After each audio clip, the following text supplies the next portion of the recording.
Yeah, yeah. Yeah, yeah. Yeah, yeah. Yeah, yeah. Yeah, yeah. Halo YouTube, selamat datang di channel Motomobil Used Car Review. Untuk panduan Anda membeli mobil bekas atau hanya nonton-nonton saja, karena ini adalah mobil yang menarik, mobil yang langka. Ini adalah Honda Civic VI generasi ke-7. Sedikit sejarah tentang Honda Civic yang sama sekali tidak singkat, dan kami sudah membahas sejarah singkat per Civic-Civican ini pada video pertama Used Car Review, yaitu Civic Shuttle dan juga Civic Estilo, itu sempat dibahas juga. Jadi apabila Anda ingin melihat sejarah Civic, Anda nonton video-video itu. Civic cukup fenomenal dan legendary untuk kesportiannya. Dari generasi pertama di tahun 1972 hingga sekarang sudah menghasilkan 11 generasi. Ya, cukup banyak anak cicitnya. Namun sebuah Civic dari awal mulanya diciptakan untuk irit-iritan bahan bakar, lincah, dan performanya biasa-biasa saja, mungkin malah cenderung pelan. Dan dengan desain sporty, ya performa biasa-biasa saja karena dibuat untuk efisiensi bahan bakar. Namun dalam perjalanannya hingga sekarang banyak yang menyulap mesin Civic yang biasa saja dibuat menjadi ekstrim, sehingga bisa dibilang Civic itu adalah mobil yang sporty. Seekor Civic tua sudah melekat dengan inline 4 cylinder di tahun 1996 dan diperkenalkan mesin VTEC-nya yang ganas di RPM atasnya. Namun karena kami suka turbo, seekor Civic generasi ke-11 ikut-ikutan menjadi turbo, Civic Turbo. Sebenarnya seekor Civic banyak sekali variannya. Sayang sekali di Indonesia hanya terkenal dengan versi sedan dan hatchbacknya. Itu pun varian hatchbacknya timbul dan tenggelam. Yang paling terkenal adalah Civic Copper, Excellent, Wonder, Nova, Estilo, dan Civic Turbo yang hanya 6 generasi dari 11 generasi ada hatchbacknya masuk secara resmi di Indonesia. Kali ini kami hadirkan lagi Civic hatchback yang langka. Mungkin hanya sekitar 20-an unit yang beredar di Indonesia, yaitu Civic VI. Seperti biasa kami menghadirkan spesialis mobil bekas, Mamang Ican. Namun sebelum Anda ketemu Mamang Ican, mohon hentikan sementara video ini dan tekan tombol jempol ke atas. Subscribe channel Motomobil apabila belum dan tekan tombol loncengnya agar kami bahagia. Ini adalah Honda Stream yang salah ya. Ini adalah Honda Civic generasi ke-7. Dan ini langka banget yang hatchback seperti ini, hanya ada di Indonesia tuh sekitar 20 unitan, belum termasuk yang Civic Type R yang pakai 2 pintu sporty segala macam. Tapi kalau saya lihat Civic ini adalah bukan Civic. Ini adalah hatchback family, hatchback untuk keluarga yang berbeda dari Civic-Civic yang sebelumnya tuh yang bener-bener sporty, udah dikasih spoiler, kasih body kit itu lebih sporty. Ini susah banget untuk dikasih sporty pun susah. Grillnya lihat. Ini menyatu dengan body, tapi untungnya di faceliftnya di tahun 2003 dia udah pakai honeycomb.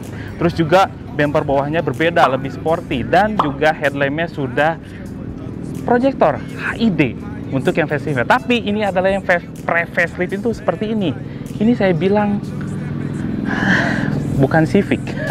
Nah, di kap mesin ini seperti ini, ada konturnya halus aja gitu ya. Di sini agak ngedelowo di bagian tengahnya, dan ada 2 buah kecerutan. What the meaning of kecerutan? Panjangnya adalah 4,3 meter, lebarnya 1,7 meter, tingginya 1,5 meter, dan ini yang spesialnya, wheelbase-nya adalah hampir 2,7 meter yang berimbas pada keluasan ruang kabinnya. Saya juga nggak tahu, nanti kita test drive. Civic VI diimpor ke Indonesia dengan mesin 1700 cc SOHC dengan kode D17A2. Mirip dengan yang digunakan oleh Honda Stream dan Honda Civic VTI-S, sedan yang dijual secara resmi. Hanya berbeda di tuningannya saja. Pada Civic VI, mesin ini mengeluarkan tenaga maksimal 129 horsepower pada putaran 6.300 rpm dan torsi maksimal 155 Nm pada putaran 4.500 rpm. Mesin ini menggunakan multi-point fuel injection dan teknologi katup kebanggaan Honda yang dinamakan VTEC. VTEC pada mesin ini mulai aktif di RPM 3200, jadi valve-nya terbuka penuh dan berfungsi semua. Mesin tersebut melanjutkan tenaganya ke roda depan melalui beberapa pilihan transmisi. Ada yang manual 5 speed dan ada juga yang automatic 4 speed. Namun yang beredar di Indonesia hanya yang automatic 4 speed atau 4 percepatan.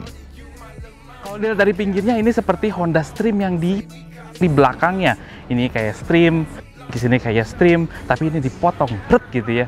Kayaknya Honda malah lagi males mikir untuk bikin si Civic ini, makanya dia tampaknya desain-desainnya itu agak bingung antara elegan enggak, sporty enggak. aneh pokoknya. Dan ini kesukaan para bule, makanya di Indonesia kurang suka karena kaca-kacanya gede-gede sampai ke jendela sini pun diadain. Padahal ini untuk ngeliatin separatornya, bukan untuk ngelihat dari luar, dari dalam keluar. Itu bedanya. Dan di sini ada sein-nya karena ini facelift di bagian fendernya, tapi yang faceliftnya ditaruh di bagian spion dengan LED. Tentunya sudah model begini, tapi masih cepol sih, walaupun sini udah agak-agak modern, bukan yang pakai hitam segala, sudah sewarna body, ada mudguardnya, dan juga velgnya dia pakai profil 160 ring 15. Ini mirip Jazz, padahal ini aslinya. Di bagian belakangnya Civic. Nah, ini yang saya suka, justru depannya kok agak kurang gimana gitu. Belakangnya ini tergolong hot hatch gitu ya, yang seksi gitu ya, di bagian belakangnya membulat gitu. Terus juga di taillightnya juga udah menganut sistem yang agak merah semua, tapi kalau dinyalain richtingnya lampu sein ini masih tetap kuning gitu ya. Ini nice gitu ya, ada logo VI, Civic, ada rear defogger, ada wiper yang gede panjang gitu ya. Nah, di bumpernya juga nggak macem-macem. Ini makanya kesukaan bule banget untuk di Civic VI. Di Indonesia kayaknya kurang diterima desainnya.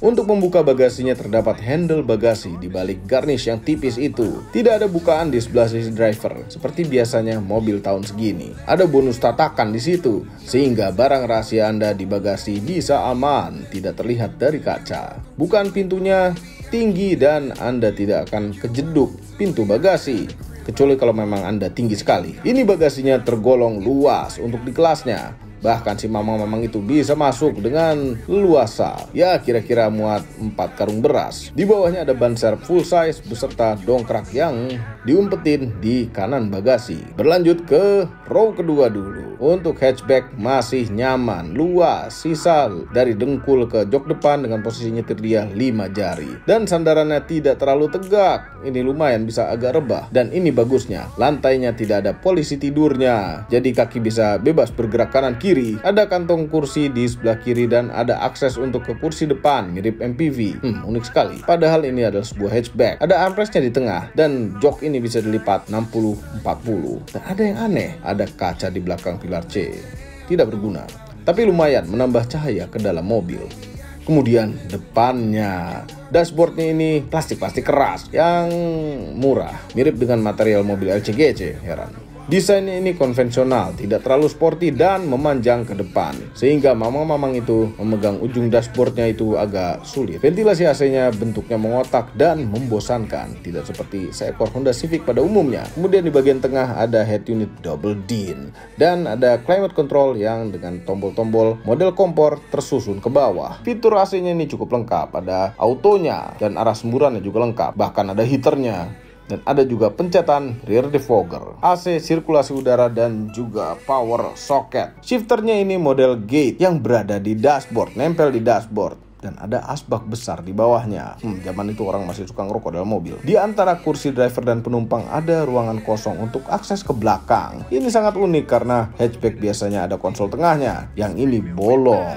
Namun apabila tangan Anda pegal, ada armrest yang besar, yang pelipatan cukup unik. Dan saking besarnya tidak perlu rebutan antara penduduk depan. Instrumen clusternya ya analog seperti biasa mobil Jepang yang lama. Tapi ada MID-nya. Digital, tapi cuma ada odometer dan trip meter dan suhu luar. Kemudian di sun visornya ada vanity mirror di penumpang dan di driver side. Oh, ini ada dual airbag juga.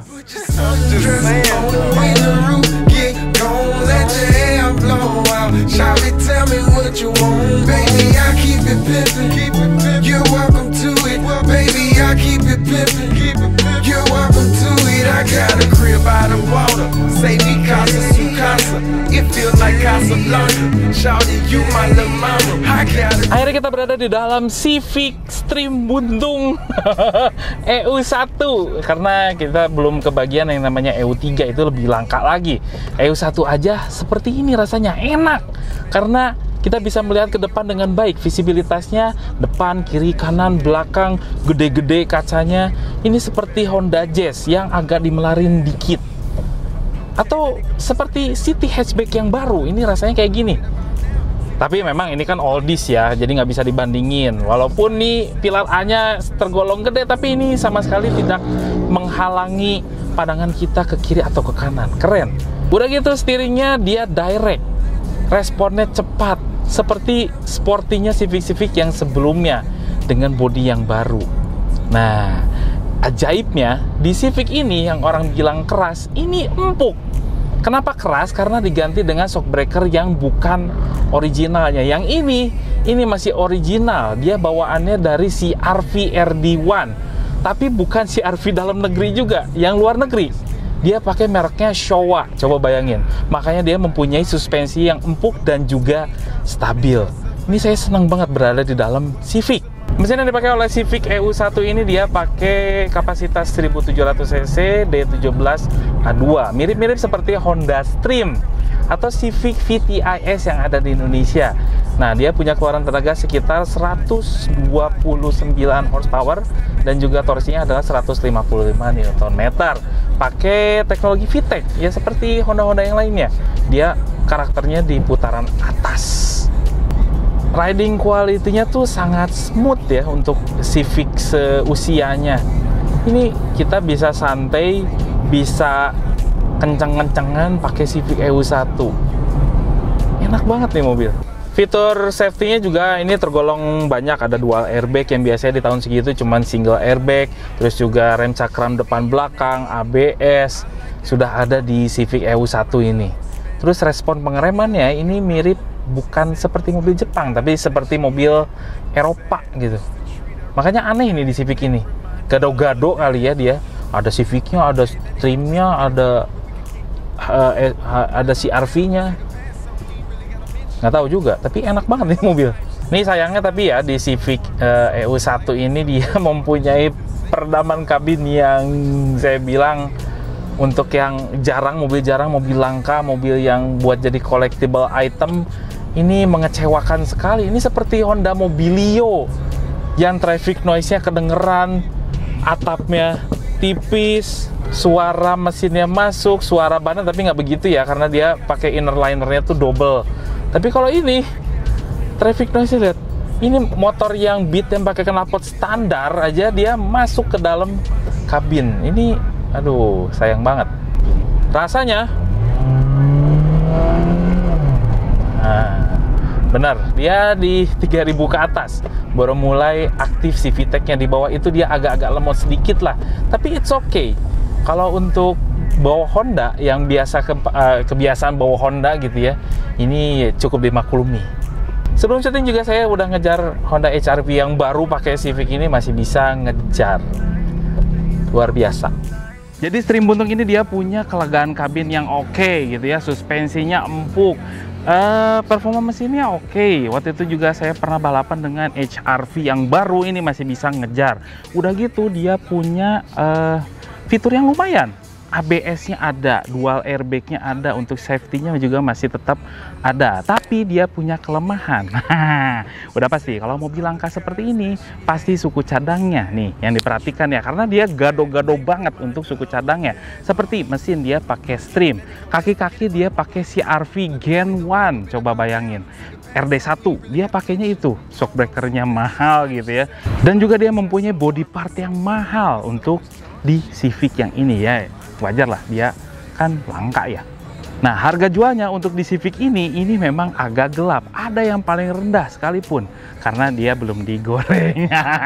Nah, untuk yang kondisinya pas-pasan karena spare partnya tergolong agak-agak langka, itu dimulai dari 60 jutaan. Tapi yang ini karena dia masih well maintained gitu ya, dia bisa sampai 120-an juta ke atas. Dulu waktu zaman mobil ini baru kami pernah lihat dan belum pernah ngetes. Saat itu juga kami melihat di suatu showroom dan kami ragu-ragu kalau itu baru. Bentuknya itu dari awal ngelihat kami sudah tidak suka. Ini seperti anak haram antara MPV dan hatchback. Jadilah seperti ini. Overall, mengenai Civic generasi ke-7 yang hatchback berbentuk aneh, merupakan mobil yang dapat memenuhi berbagai kebutuhan Anda.